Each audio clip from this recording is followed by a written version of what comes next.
So just a very brief introduction. My name is Mike Meredith. I work at Hydro Solutions. I'm a hydrogeologist, so that pretty much involves, I also do hydrology, so study of groundwater and surface water, addressing concerns that I understand you guys have about the mining and mine expansion and effects on water resources, which are obviously a big concern to everyone in Montana, and you guys being no exception. Always a big question is, well, what was it like before this happened? And often people just have a general sense of what their well was performing like before something seems to have happened to it. You don't know what the baseline condition was. It's really hard to try to assign a cause to anything as far as when you're dealing with groundwater and springs. And because it's a natural system, there are changes over time, natural changes over time in these things, and being able to tell sort of a natural change versus a change from some other cause, it's always a challenge, but it's a particular challenge when you don't know kind of what the starting point was before we'll say the perceived change happened. And so what we always, when doing this kind of work, what we always find ourselves wishing we had was, we wish we had some baseline information, some baseline data on what was groundwater doing before this perceived change happened, this adverse effect happened. And that can help a lot as far as sorting out what the cause might have been. Was it natural, or was it caused by something else? Obviously the mine is required to do a bunch of monitoring, and I've started to dig into some of that, and there has been, looks like, a fair bit of monitoring and a large monitoring well network. There's like I think it's 120 wells is what I read, is what the monitoring network they have is. So they should have been doing baseline in I think it's 6 different strata, or 6 different potential aquifers. So there should be baseline data on a lot of that. The thing is, and that is very useful, and it's good that that's available, and that can serve some of the purposes that we're talking about here. But I'd say this is sort of to be supplemental to that, and this would be, specifically for wells that or springs that are of concern to you guys. And having more specific data, is better than having less specific data. Yeah, so that led us to the idea of, developing a little self-monitoring program, and I had hoped, that can serve a couple purposes. Well, it can help to show us, what is your current baseline, what are the groundwater and spring conditions now, and then look at how does that change over time, and is it changing over time? And potentially that could be helpful if you notice a problem or perceive a problem.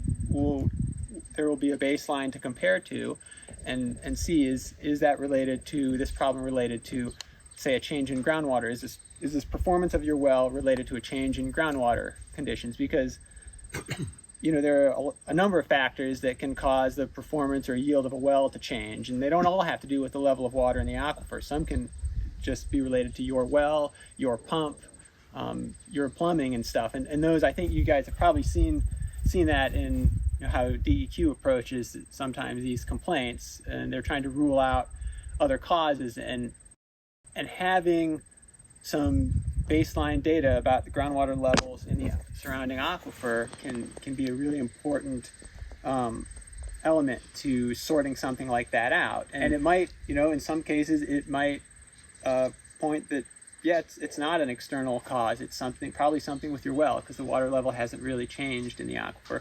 Or perhaps, you're having trouble with the well, and you also do notice in these monitoring data that, well, actually the groundwater level has gotten a lot lower.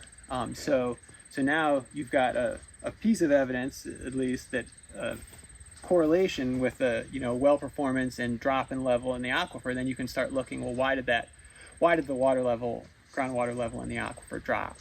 And so, but to really be able to do that, you need to start taking measurements before there's a problem. If you want that to be maximally useful. So this is really looking toward the future for folks. Gotcha. It's not gonna, if you've already got a problem, it's probably not gonna help sort that out. Yeah. But the idea is, we don't know. You don't know what problems there might or might not be in the future. Right. And so the idea is to start collecting baseline now. Yeah, it would have been better to have done it 20 years ago, but 5 years ago. 5 years ago, absolutely. But the point of this is so in 5 years you're not saying, geez, we should have done something, should have started 5 years ago. So yeah, it's later than would be ideal, but it's not a perfect world, so it's better late than never, I'd say. So that's kind of the background as far as how we thought about, or how we came to the point of proposing to do this. And so so what our purpose is to start collecting baseline spring flow and groundwater level data in areas that you guys are concerned about, or at springs or wells you guys are concerned about. For this to be successful and I think useful, the key is to collect the best quality and most defensible data that we can collect. And so that while doing some measurements with a tape measure and writing it on a napkin would be better than nothing. It's not very hard to do a lot better than that. And the more consistent we are and meticulous we are about methodology and making the measurements, the more basically the more respect that they will get if you were to take them to DEQ or anyone else. The objective here with developing some standard operating procedures, which is kind of an industry standard way of doing any procedure you want to be regular and repeatable, which this is what we want, is so we develop some standard operating procedures, and then we want to try to follow them consistently and meticulously. And it's not very hard. This is not rocket science, not by any stretch, but being consistent and methodical about it is important, and hence that's why we're here today, to do a little training and go out and practice a little bit.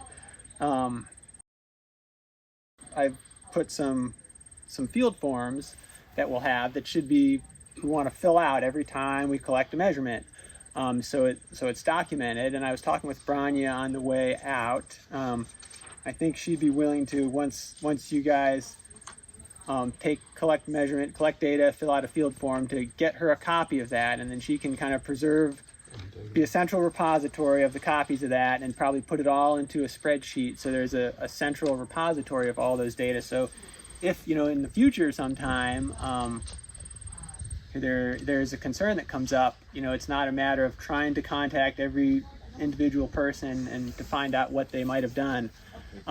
But rather there'd be a central source of, hey, here's what we've got that, maybe provide it to DEQ or look at it, and with other people, someone like me or something, it'll all be in one place. So,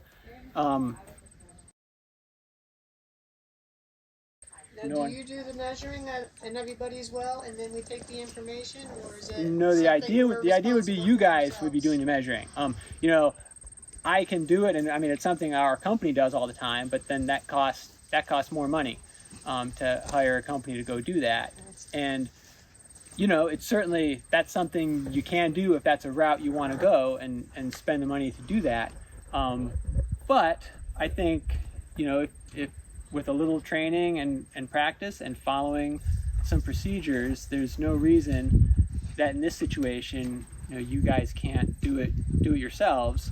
At least for collecting background, and if a specific problem is identified, then maybe depending on the situation, then maybe you want to bring in a professional or something, or maybe you just take the information you have to DEQ. So I think it's something that it's a economical and a good value kind of approach to doing it yourselves if you guys have the time and are interested in doing it. It would save you a lot of money and still get you some good information. Now there's always the concern you submit this to DEQ or something and they try to dismiss it or say, well, this isn't done by professionals, yada yada yada. But that's the point of doing a training here and developing some SOPs. So that's would counter that concern. Because obviously, it would be a legitimate concern if people who had never done this before, never had any training, just doing it on their own, maybe taking some measurements, and writing them on a napkin, right? You could see how someone might be more skeptical of that. But I think it, by following procedures and doing training, it lends a lot more weight and legitimacy to that work. So